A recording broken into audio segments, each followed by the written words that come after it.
This is Co-op Chronicles, episode 78.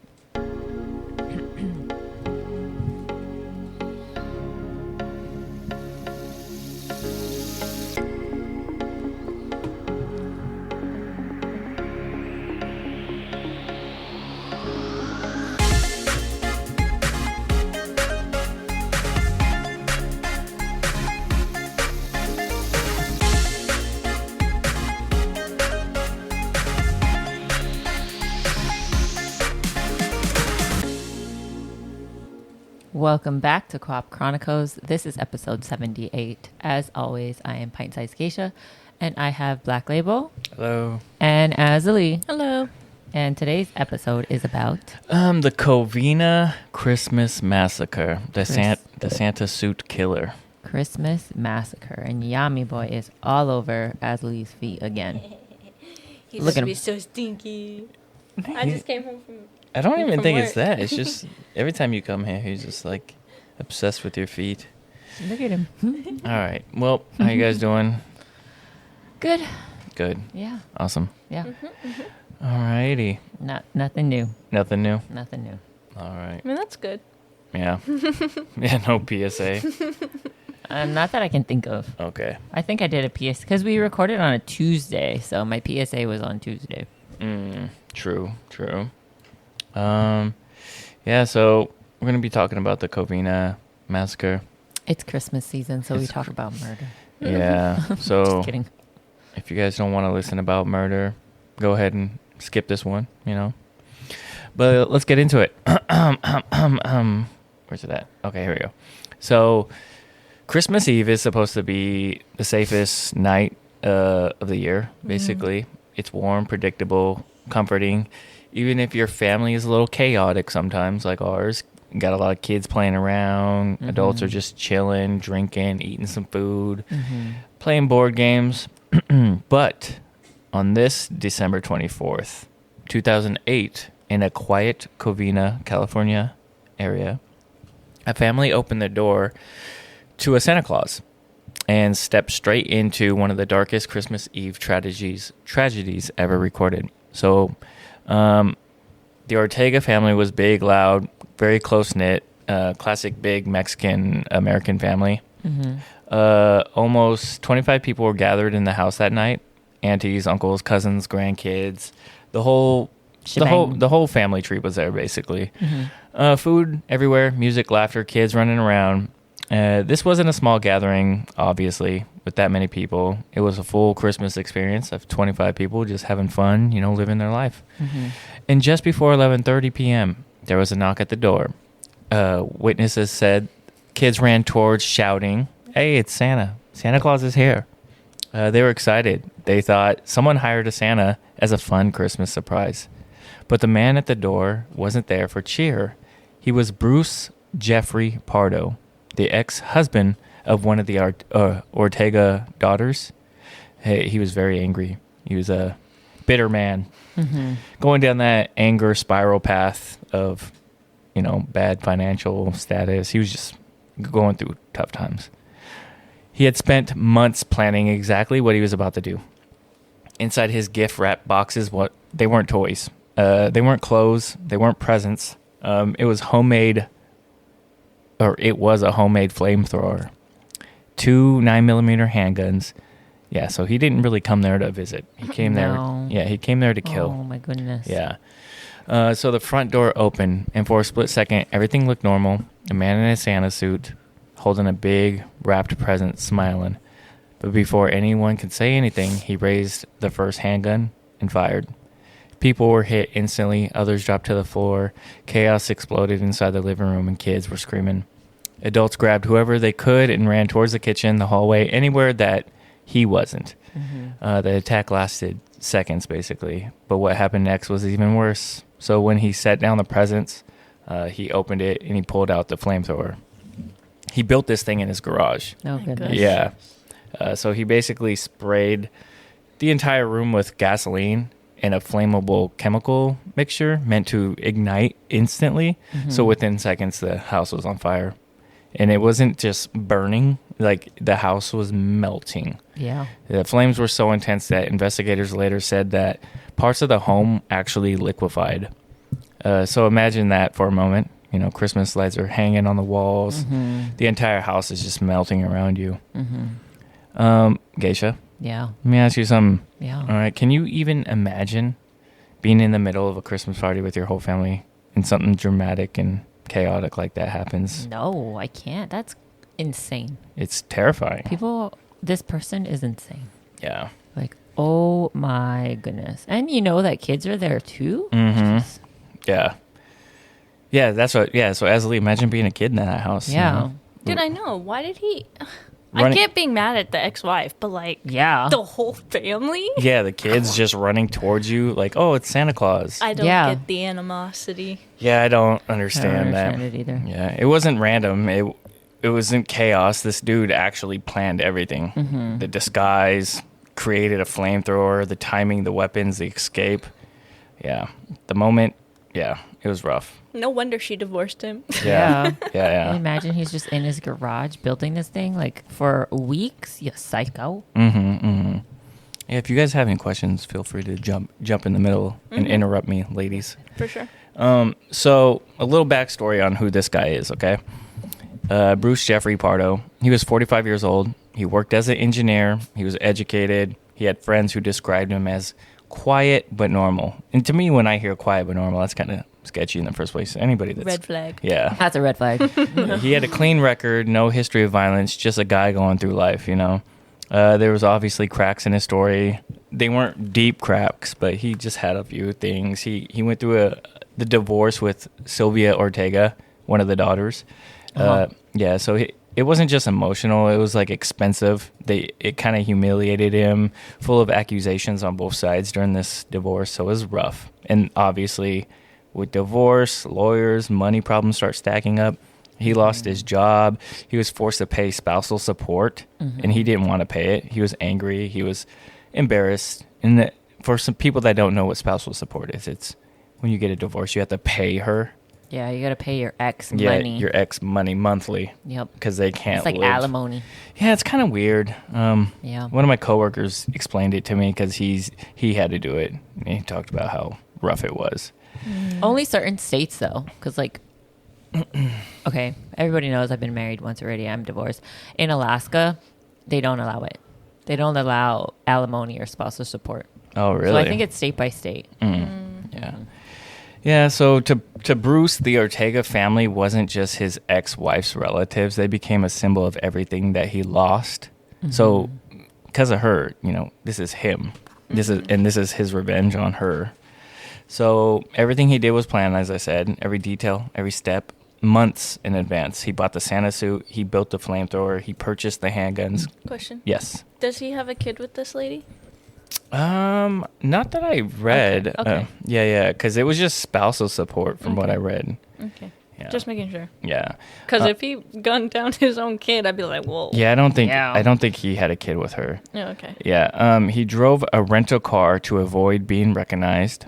He even had an escape plan. So it wasn't a moment of rage, obviously. It was a mission on Christmas Eve. He went to church. He attended family functions. He kept up appearances. He smiled for photos. No one suspected a thing with this guy. So it was very weird, you know. I feel like, doesn't this kind of freak you out that he was able to stay calm before this whole thing, even though he planned it for months?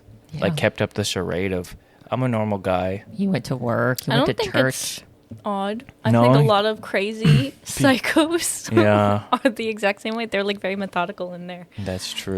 planning. So Narcissistic. they're like gotta act normal. Yeah. They do that. That's the thing they do. That's crazy, though. Yeah. Like, yeah. Like, who goes to church? Yeah, and does that. Yeah, kind of like piggybacking with Azzilee. Like, think about the many people he interacted with every day. Works, stores, online, and nobody knew what was going on in this guy's head.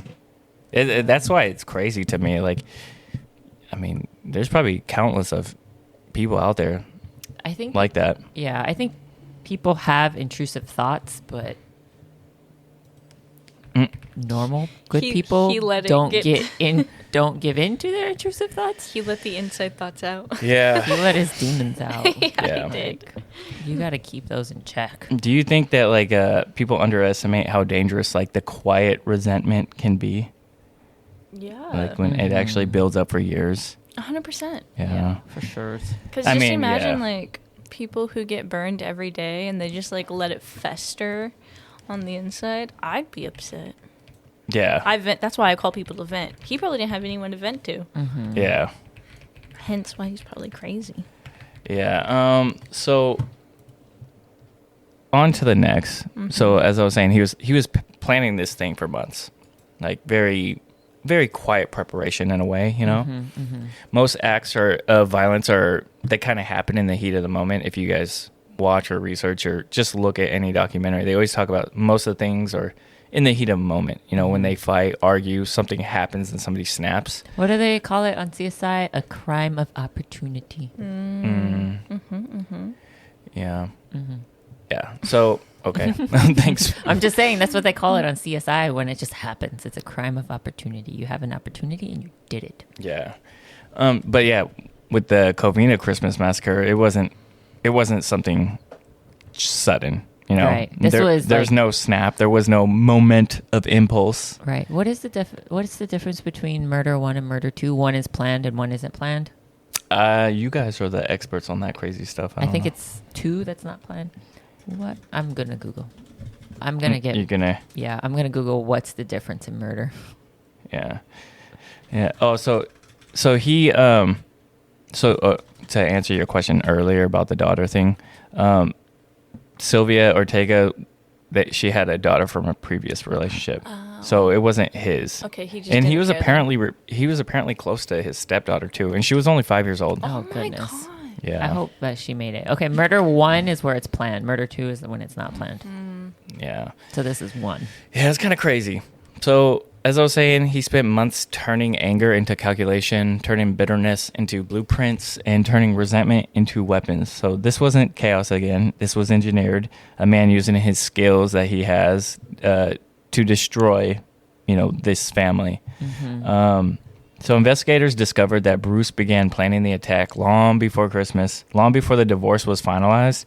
So he started. Pieces of the puzzle included buying a custom-made Santa suit, visiting gun ranges to practice. So he was actually trying to learn, He slowly purchased 4 handguns over the span of months, which to me is a fucking red flag. I mean, I don't understand the whole gun laws, but if you buy like 4 handguns in a month or span of months, isn't that kind of weird? Unless, I guess, you're a collector. I don't know. But that is kind of a red flag. to me. Yeah. And building homemade flamethrower using parts from multiple suppliers, acquiring a tank of highly flammable racing fuel, renting a car under someone else's name. I feel like at some point this guy has to be popping up on, what do they call it? The FBI list, you know what I mean? Yeah. Like, it's crazy. So none of this, again, was random. He didn't rush. He didn't second guess anything. He gathered everything piece by piece, basically as if he was assembling a Christmas present. And what makes this even darker is how normal he acted during all this. He still interacted with the neighbors. He still paid the bills. He still visited friends. And he still showed up to events as if he was living a double life.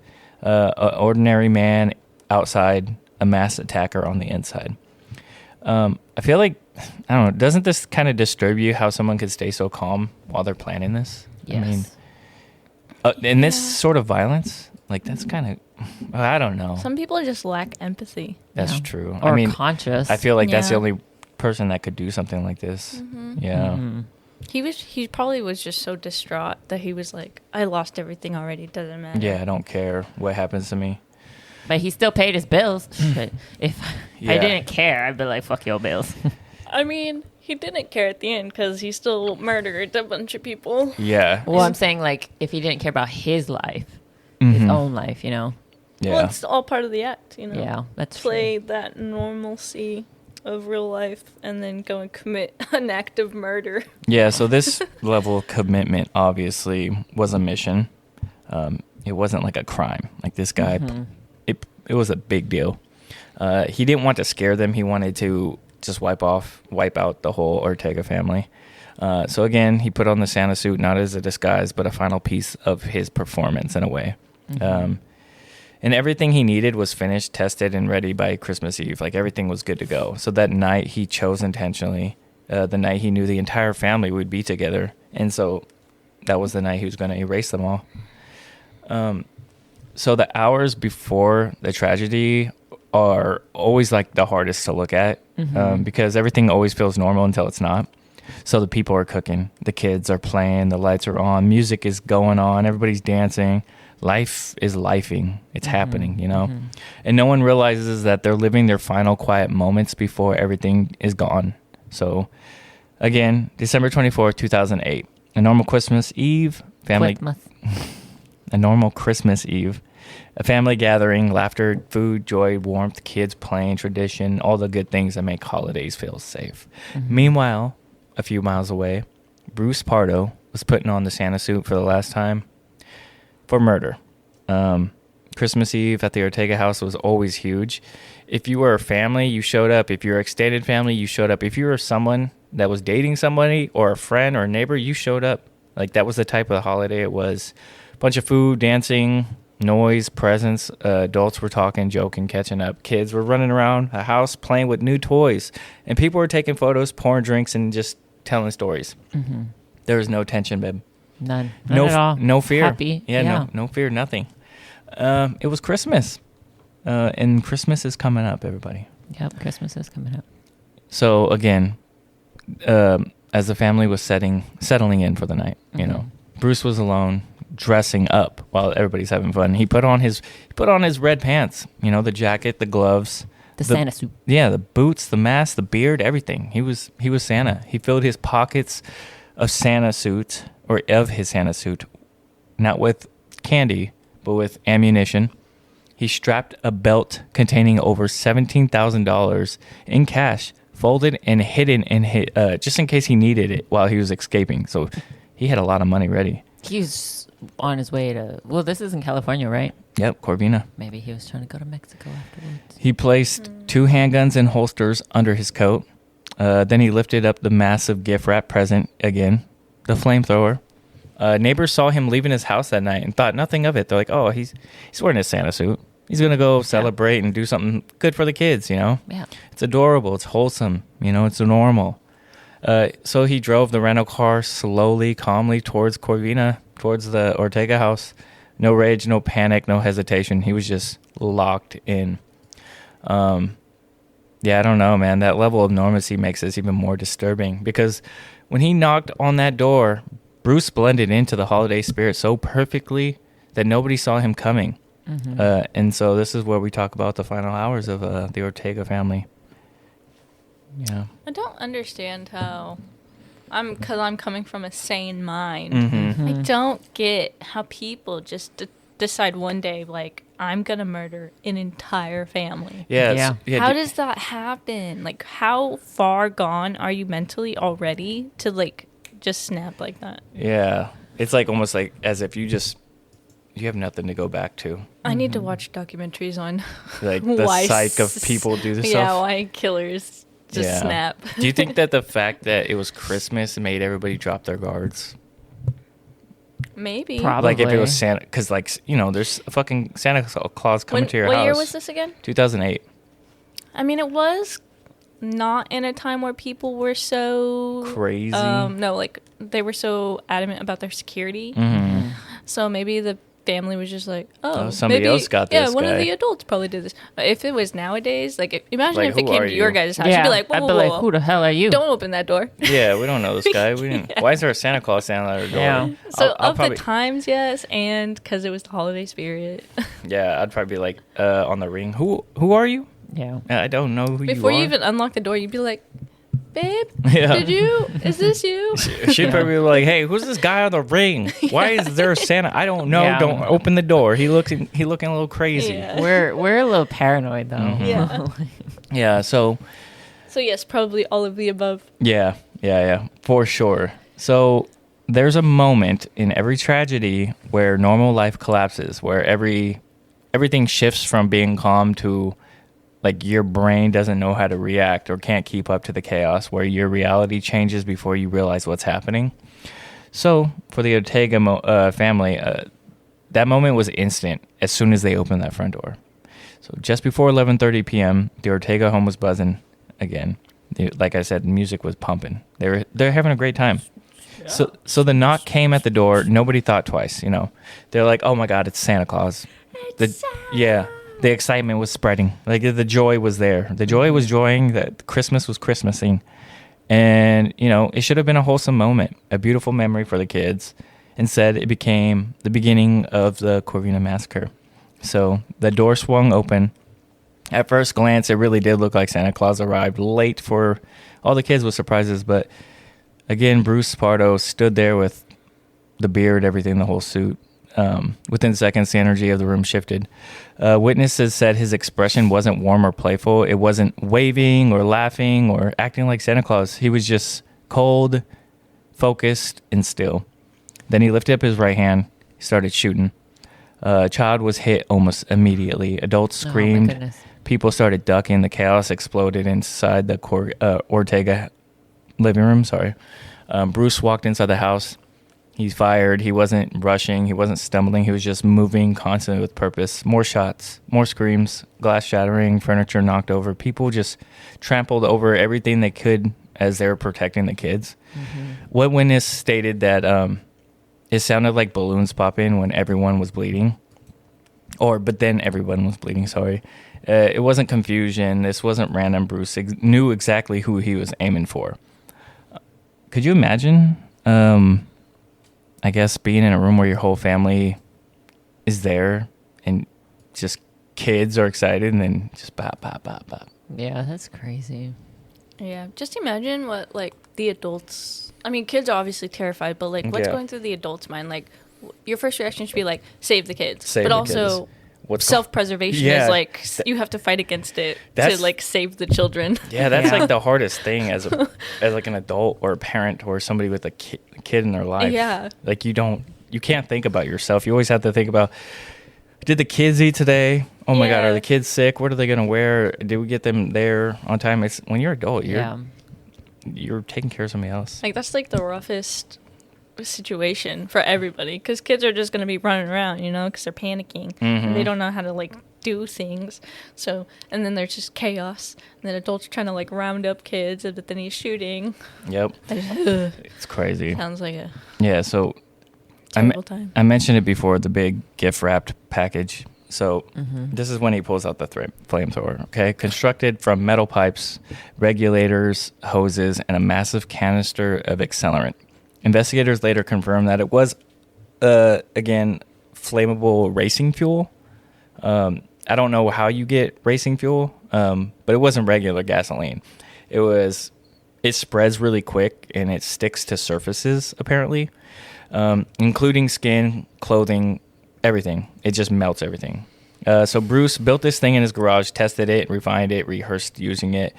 So, again, I don't know... Do you even get charged for arson with that too? Because it's like just like a whole list of things that he's doing wrong. Yeah, well, you get charged. He'd probably get charged for like trespassing because he wasn't invited into there. Of course, the murders. Yeah. Maybe arson because he caught everything on fire. Mm-hmm. Attempted murder for everybody there who didn't die. Yeah, so this guy's probably... Like everything under the book, I would imagine. Yeah, so people were still running suddenly out of nowhere when he whipped out the flamethrower. He sprayed the accelerant across the living room and created a wall of death, basically. The gasoline splashed across the Christmas decorations, wrapping paper, gifts, and then the fire instantly ignited. Instantly. It wasn't like a slow, like, oh... I don't know how to explain it. Like, you know, when you light stuff, it's not slow. This thing was like, bam. It's like movies where everything just instantly is on fire. Yeah, and they said that, as I was saying, it melted the house. And they said this heat was so intense that it melted metal. Yeah. So if you're a person, you're not going to last. So the closest to the flames didn't stand a chance. The farthest away were blinded by smoke and heat and darkness. The kids were screaming. The adults were trying to break windows, and people were crawling on the floor trying to breathe because obviously you can't breathe the smoke in. It was hell inside this house, literally. The fire grew so violently that the parts of the house collapsed within minutes. Emergency calls poured in, but by the time the firefighters arrived, the scene was so intense that they couldn't even enter the front door. They had to fight the blazes outside just to contain it. So it was mass destruction. Yeah, I don't know. Did he survive? I hope not. I will get there. Okay. But do you think that the fire was, I don't know. What do you think would scare people the most? Is that the gunshots or like the fire that left no escape? Like I feel like you're scared at both. I don't know. I feel like the fire for me. Yeah, because you could at least escape in a way, maybe. I would try to at least like with a gunshot. Mm-hmm. I know that okay, there's a chance I could not be hit, and then there's a chance I could be hit. But if I am hit, as long as it doesn't hurt any of my vital organs, I have a good probability of living. But like if there's a fire and I can't breathe and I can't find a way out, I'm doomed. I lost hope. You know. Yeah, it's actually awful, and I think only 10 people died in this or something, and That's still a lot. 3 people were injured.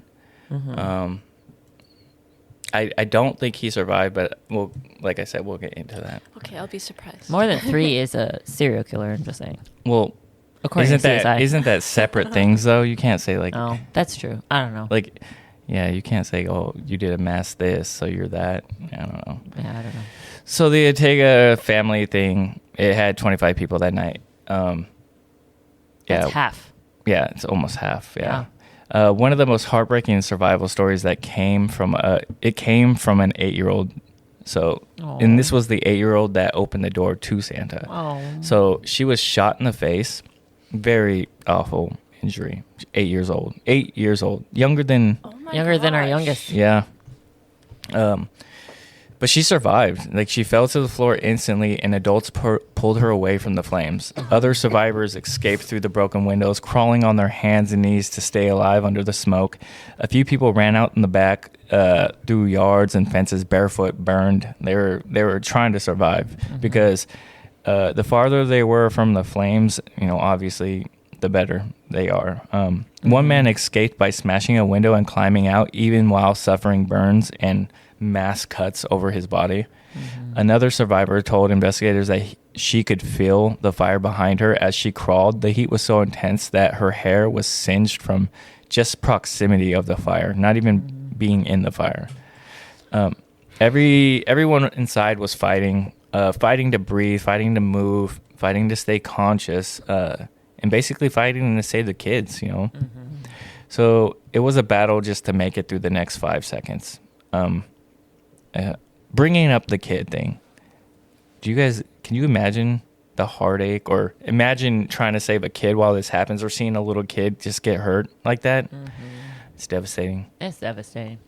Like, I don't know. Think about the instinct it takes to crawl towards a window while all that's happening. I guess that's when your survival instincts kick in and your motor is just like, okay, I need to survive, like you were saying. Yeah. Like I don't know. It's rough. Yeah. It's probably harder because kids don't know what's happening so they're going to do everything in their power to just get away. And so you're like fighting to hold them, to get them to safety, because they don't know what's happening. Yeah, they're probably freaking out. Yeah, so it's just like there's so much going on. Yeah. So a little bit of the aftermath inside of this inferno is that when the flames finally tore through the roof. Yeah, it lit up the Covina sky. That the first emergency crews were already racing towards the scene, but nothing could have prepared them from what they were about to walk into. So the firefighters that responded to the burning homes all the time, they see all this stuff all the time. They see tragedy, they see loss, they see chaos, they see fires. But this was different for them. A lot of them didn't know what to do, because even when they reached the driveway, it was already gone, basically. So the Ortega house, it was a 2-story house full of people, like 2 stories. So could you imagine the people upstairs? The heat was so extreme that it was radiating across the street. So the neighbors were feeling all that heat. Oh, jeez. The flames were blasting out every single window. The structure was partially collapsed. Smoke was visible from blocks away. The family Christmas tree had become a torch. It wasn't a happy holiday, obviously. Yeah. They couldn't even enter the house at first. The fire was so violent, too hot, too unstable, so they had to fight the flames outside just to prevent the inferno from spreading to the other houses around them. It took hours just before they could even get inside. So hours before they could even understand what even happened. Because, they don't even know this guy's going in there shooting people. Yeah. They just think it's a fire on Christmas. So when the investigators and the firefighters finally walked through what was left of the house, the entire structure was blackened in a skeleton, basically. Mm-hmm. Furniture was unrecognizable. The walls were melted. Metal fixtures were warped. The roof had collapsed in multiple places. Christmas and decorations that were once bright and cheerful were ashes. Beneath the debris, they began to find the victims. Mm-hmm. Some were found near windows, showing just how close they were to escaping, while others were found together holding on to each other, trying to protect the kids. Several victims were burned so severely that dental records were required just for identification. Mm-hmm. And then fire investigators later stated that flames reached temperatures high enough to melt aluminum. So the level of heat is catastrophic. Yeah. It's beyond what normal houses are built for, or fire procedures, Yeah. Could you, I always say, can you imagine? And I will be saying that a lot, but could you put yourself in one of the firefighters' positions? I don't even understand how firefighters can do what they do. It's really crazy. You fight fires, or then you're first on the scene, you have to save somebody. Yeah. I think they're, not saying that they're used to it, but it's kind of their job. They know what they're signing up for. Mm-hmm. So they're probably used to it. Mm-hmm. It doesn't take away the fact that it's probably still traumatic. Mm-hmm. I'm sure they're still traumatized every time they get to a scene. Yeah. But, yeah. Especially, it's not just a normal fire. It's like a murder site. Yeah. That's a hot freaking fire. I feel like firefighters... At some point, though, firefighters just have to let it burn. Yeah. You just have to contain it. Yeah, you just have to protect what you can. Right, but what was I going to say? I was going to say, I feel like normal house fires and normal fires don't reach a temperature that high. Like that one case, just because of the fuel, is extremely high and maybe not normal. Probably. It probably was harder to put out, if anything. Yeah, exactly, right? Especially if it's a chemical, what did you say? It was racing fuel? How do you even put that out? It says, what I say, it was hot enough to melt aluminum. Yeah. So it says the melting point of aluminum is 1,221 degrees. Yeah, that's pretty freaking That's hot. Crazy. Yeah. Yeah, at that point, they're just containing it. They're not putting nothing out. Yeah. But yeah, as the firefighters were going through all these debris, they realized something else, that this guy wasn't even there. He wasn't even among the victims, which means he obviously was still out there. Oh, my goodness. Yeah, so that's when the manhunt starts to begin.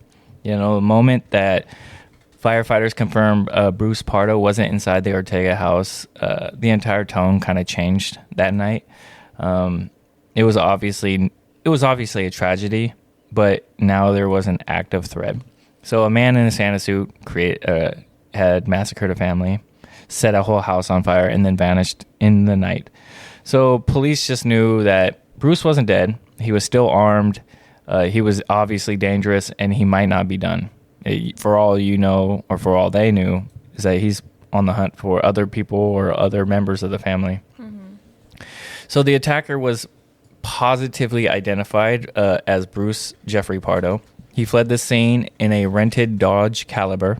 He was armed with multiple handguns, had potentially planned a second attack or an escape strategy.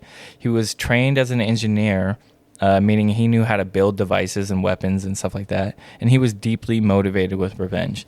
So, yeah. They fanned out.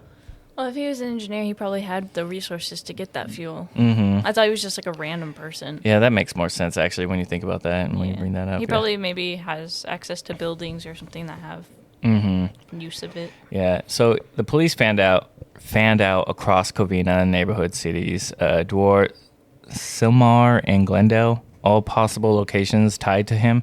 His home, his car, hotels, hospitals, they checked everything to see where they might hole up on.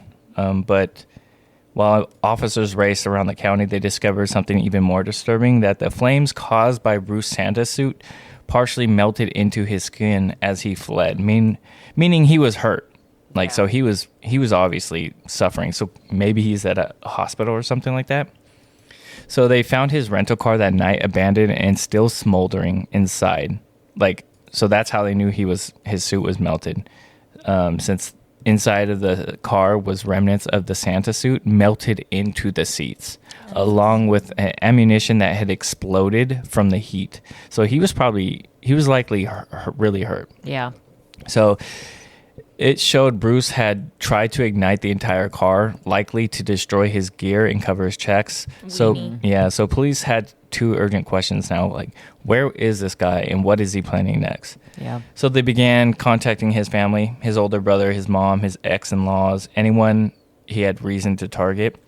Helicopters were flying over the city. Police were going door to door to everybody's house, and they obviously had a team coordinated across every city line.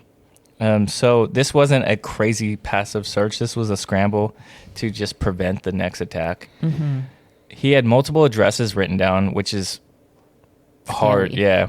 He had supplies for days. He had maps. He had cash strapped to his body. So he was ready to go whatever he had to do it. He wasn't unhinged. He wasn't improvising. He obviously, again, planned everything. Mm-hmm.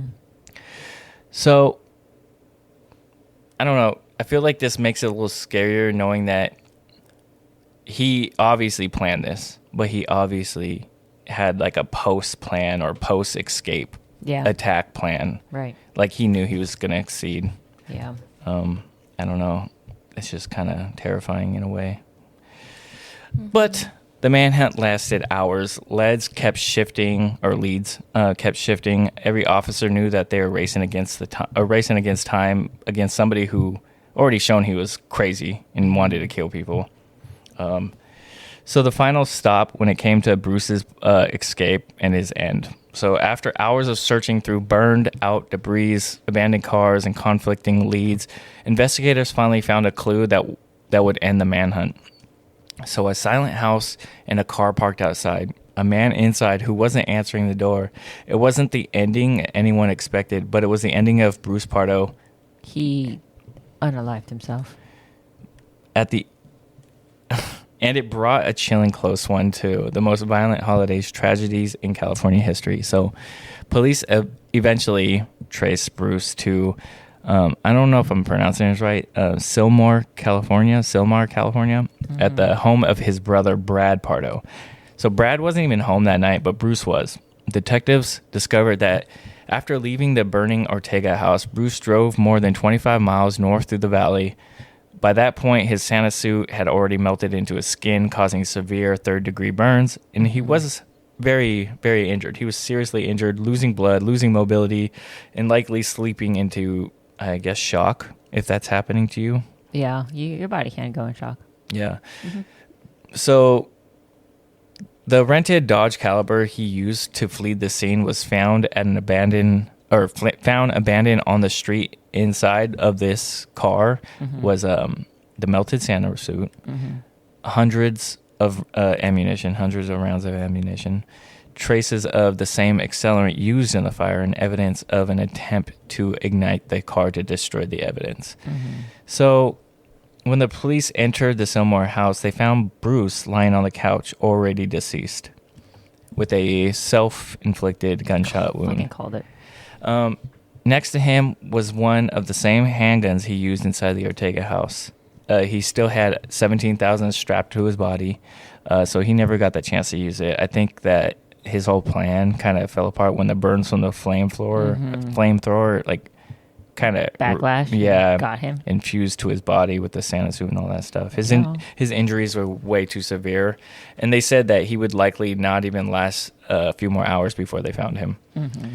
So his escape wasn't going to work. His backup plan basically collapsed, and his body was failing. His mind was unraveling, and he chose to end everything in his brother's house, which is fucked up, in my opinion. Yeah, I don't know. Azzilee. Think about it. Think about this. Imagine it. All right. Think. Just. I'm trying to word something, but I don't know. He wants to know what you would do if the same thing happened to you. If you found one of your siblings in your house after they mass murdered somebody on your couch. I didn't want to say imagine because I was trying to think of a different word because I keep saying imagine. I was like, think about it. No. What would you...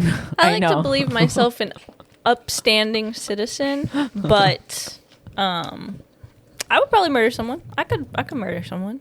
Wait, what are you talking about? What are you talking about? If somebody... No, we're saying what would you do if you found one of your siblings in your house dead? Yeah, if I found one of my siblings dead in the house, I would find the person who killed them and kill them. No. But he was the one that did it. Yeah. So what if you found out that your brother did all this stuff or your sister did all this stuff? I'm turning your ass in. Yeah, okay. Because you're going off the rail right now. Like, what are you talking about? When are you going to kill someone? Like he caught himself on fire and then he died. I forgot what you said for a moment. No, I'll kill them all. Okay. I can't harbor a criminal. Yeah. I just can't do it, especially a whole family. Yeah. I'm sorry, you made the terrible decision to kill people, and I gotta turn you in. I know. I'm like, I don't know this person. I'm not related to this person. Yeah. So this is. I would actually. Because then I could be like, oh, no, I'll keep you safe until a bounty comes up, and then I'll turn you. He's got 17 grand taped to him. Just take the money. Yeah, true. So, but like when you call the police are going to confiscate it. Yeah, that's true. He's not just going to give it to me. That's true. I know, but what if you're like, what if you like go to wake him up? You're like, hey, wake up, and then you see all the money, and you're like, interesting. Doop, doop, doop, doop, doop. Yeah, but then the cops are going to obviously. What are you doing? They're not going to know. Okay, calm down. Now we know. So we're going to talk about some of the victims since we already know what happened to this guy. Mm-hmm. So 9 members of the Ortega family lost their lives that night. So Joseph and Alicia Ortega, the beloved grandparents and the foundation of the entire family. Yeah. Their daughters and son-in-laws, including Sylvia, Bruce's ex-wife, extended relatives who are part of everyday holiday tradition.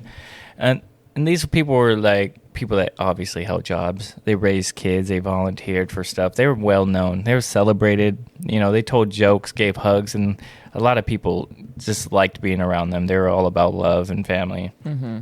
They weren't targets in this tactical operation. They were the family living in this house, celebrating Christmas with kids and stuff around them. Can you imagine being a part of the family and like, oh yeah, we're going to go over to this house for Christmas. Oh, but you know what? Something came up. We're not going to go anymore. Oh. And being like those type of relatives are like, holy shit. That could have been us. Yeah. Yeah. I always wondered like when you see like things and they're like, well, this person was supposed to go there, but they didn't. Yeah. Could they have stopped it or would they have been a part of it? You know what I mean? Yeah. So friends described all these victims as generous. Neighbors described them as kind, and church members described them as pillars of the community. And one relative said something that stays, I guess when I read it, they said that they were family to everyone, or they were family and anybody that wanted to be a part of it. They were like, everybody wanted to be a part of their family. Like when you say, oh, you know this person? Like, yeah, that was the family everyone wanted to be a part of. So holidays were their pride. Christmas was their biggest joy. And then when you think about it for a second, it's like their biggest joy became their biggest tragedy. Mm-hmm. It's kind of sad. Yeah. The victim lives didn't end as a number in a case file, though. Their absence rippled through generations. Birthdays changed. Holidays changed. I don't even know what you do after that. Like, I don't know what you do with your family traditions. Like, everything's just I'd probably be like a shut-in. Be like, who is this new person you're bringing around? No, you cannot bring anybody ever around. Yeah. Ever.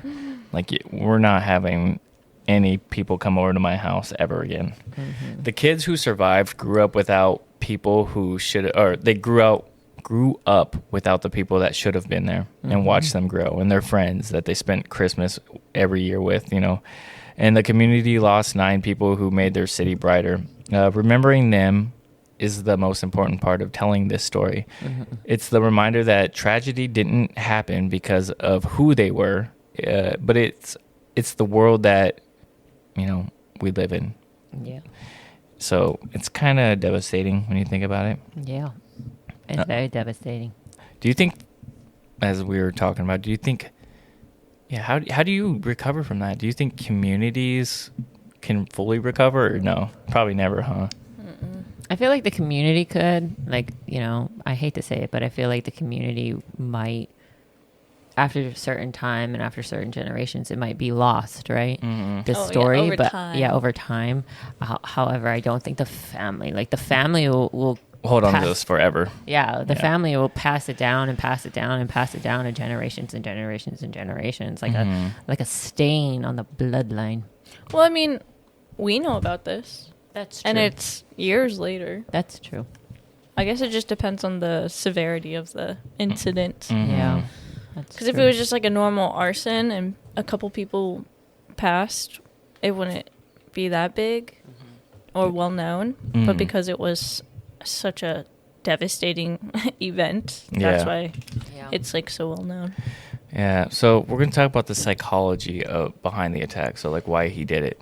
Obviously, there's no great answer. Yeah, there's no answer to this or answer that will make everybody happy. But I don't understand, why does someone go from being a regular person with a job, a house, he's obviously an engineer, to planning a mass massacre on Christmas Eve? Like, why does the resentment turn into obsession? Why does anger turn into violence? And why does like something like his failure at what's going on in his life result to destroying the whole entire family? I don't understand that. I don't get it. So after the attack, investigators dug into his history. Okay, so his marriage to Sylvia, the financial disputes, the restraining orders, custody issues, his recent job loss, his previous girlfriend's relationships, a hidden son he didn't support, a long pattern of manipulation and control. So this guy he wasn't a guy that just snapped. Obviously, he had issues. And the expert says his personal traits show signs of deep entitlement, need for control, intolerance towards failure, a strong desire to appear successful, emotionally repressed, and explosive anger when he felt wronged. Mm-hmm. So when all that stuff happens after he was humiliated during this divorce, it's something, I guess, at that moment snapped, He was just fixated on getting revenge to what was the family. Therapy. Yeah. Go to therapy. Right.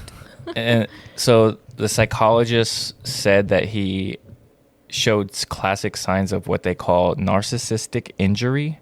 And that's when somebody believes that they're superior or deserving of admiration, experiences a major blow to their ego, like, I guess, the marriage, the divorce thing that kind of like makes them snap. Most people handle those losses with pain and actually acceptance of, or like finding ways to fix it, but he handled it obviously with blame and violence. Yeah. He believed the Ortega family took something from him, and he believed that Sylvia humiliated him. He believed his life had become unfair because of her, and he had to he had to pay her and all this stuff. And so instead of looking forward, he projected everything outward, or instead of looking inward, fixing it himself, he just blamed everybody else around him. Yep. Yeah. Have you guys ever noticed people like that, or ever met somebody kind of not with that amount of craziness, but like something of it? Yeah. Yeah. There's a lot of narcissistic people in the world. You just need to know the flags. Yeah. Read the red flags. It's true. It is true. Yeah. So not anybody in my present life. Let me make that clear. Nah, she's about to say me. No. A little cuckoo. I'm sure his ex-wife didn't help his situation, but also as a grown adult, it's your job to self-regulate. Exactly. And if you can't find ways to like cope or, find, obviously he's a narcissist, so he would never go to therapy, but men struggle with mental issues. So talk to somebody. Yeah. Doesn't need to be a therapist. Could be a trusted family member, trusted friend. This man, obviously though, but go to the gym. Something. Yeah. But the gym's a good place. He was he had a lot of issues before her, but she just did not help for some reason. Yeah. I mean, there is no helping a narcissist. No. Like, no offense, but they gotta figure it out. They always find a way to make it somebody else's problem and they're the victim.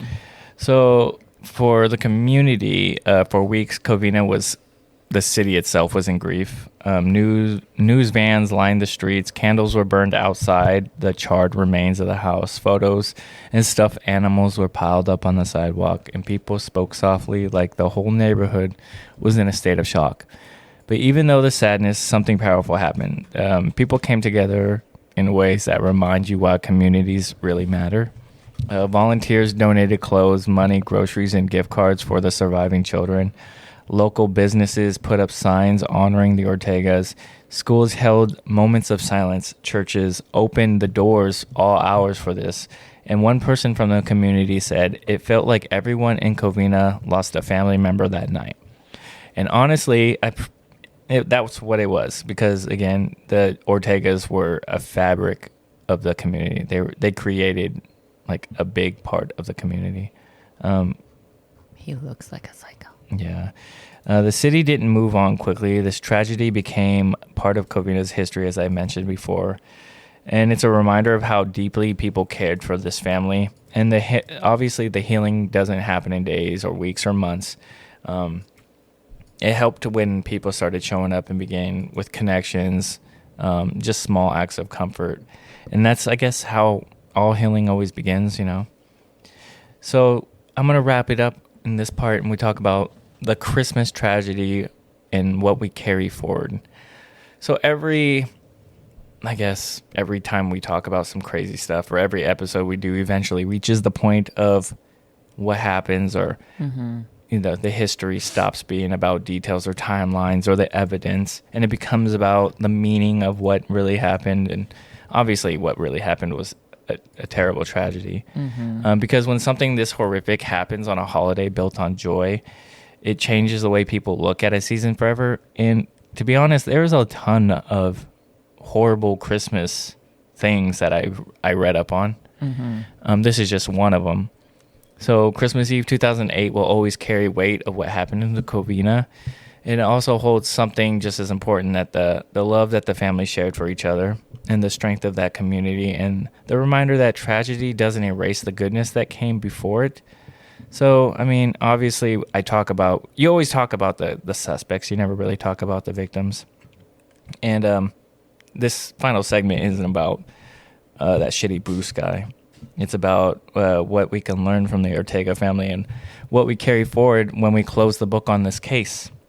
So again, true crime stories often end with a sense of cold, you know, what is it called? A finale or finality or a finale? I don't know.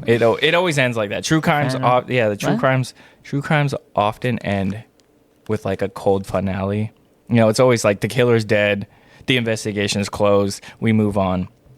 Like, yeah, but it's kind of sad. You're looking at me like I'm. I don't know. Finality. Finality. That's the word. I don't know what you're trying to say, but what word do we say? I was like thinking fatality. Finale. I thought you were thinking finale, and I was like, you keep saying finale. Is that what you mean? Finality. Let him go. Finality. That's the word I was looking for. Thank you. Just let him go. Thank you. Let him go. It's fine. Yeah. In the end, this wasn't just grief. It was rebuilding and remembering something. So. Just, I don't know. Be vigilant around Christmas time. Yeah, remember family and remember that family, and just keep traditions alive. Finality. Is it finality or finality? Finality. I say finality. Finality. Fidelity. Fidelity is a different cheating. word. Isn't that cheating? Infidelity. Oh, that's infidelity. What is fidelity? Fidelity is a 401k. Yeah. Oh. Okay. I was gonna say mortgage broker. I don't know, but I had fidelity at one point. Okay. All right. So again, this part of the story, it's not about the violence, not the crime, not the horror, but the family and the victims and remembering them. And remember the 9 lives that were taken, and the community that refused to let the love be overshadowed by this fucking scumbag piece of shit, Bruce. He's a monster. Bruce Pardo. He crazy. Piece of fucking shit. I was reading a little bit about it just now, and I guess he did conceal a child that he didn't pay child support for, and during their marriage, they were married for like less than a year or a little bit more than a year, but during their marriage, he refused to make a joint bank account for him and Sylvia, and that he downright was like, I am not paying for any of your previous kids that you had in another marriage. So kind of just like, you're married to him, but yet he's not helping her in any way, shape, or form. You know? It's kind of a scumbag move. Yeah. Piece of shit. He was a monster. Fucking piece of shit. People that are like that, like, why even get married? Yeah, why get married to somebody who has a kid if that's going to be your mentality? That's true.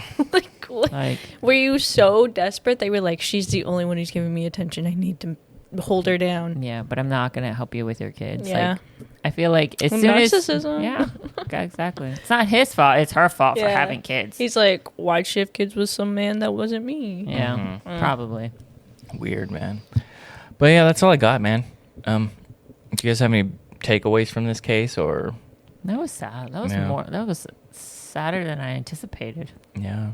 I think this was a good lesson. Oh, every murder case is a good lesson, but like, teach your kids to not answer doors. Yeah, especially I can kind of understand how Christmas is a season everybody feels like it should be joyful, loving and joyful, and everybody's a good person type of thing, like that season of Christmas or the holiday season. But let's all bring it back down a little bit and remember that the world is freaking insane.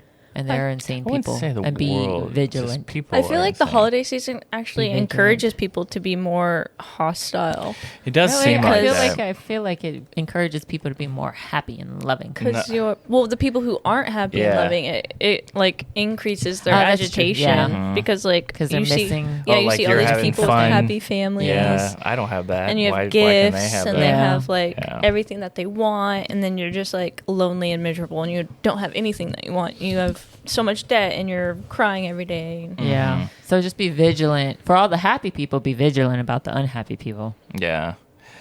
But yeah. Be careful. Something like that. That's all I got. And add-ons? No add-ons? Was that your add-on? No, yeah. Be vigilant. All right. Keep grinding those side quests. Nope. Keep grinding those levels and finishing those side quests. As always, this has been Co-op Chronicles with Pint-Sized Geisha, Blacklabel, and me, Azzilee. Bye. You say it every week, babe. I know. You just can't get it. I forget.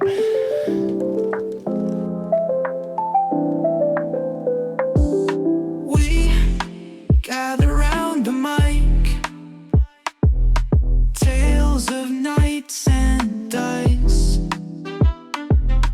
gaming worlds collide, hobbies come alive. Azzilee and Geisha chat, Blacklabel's where it's at, movies and stories told, secrets to unfold. Co-op Chronicles.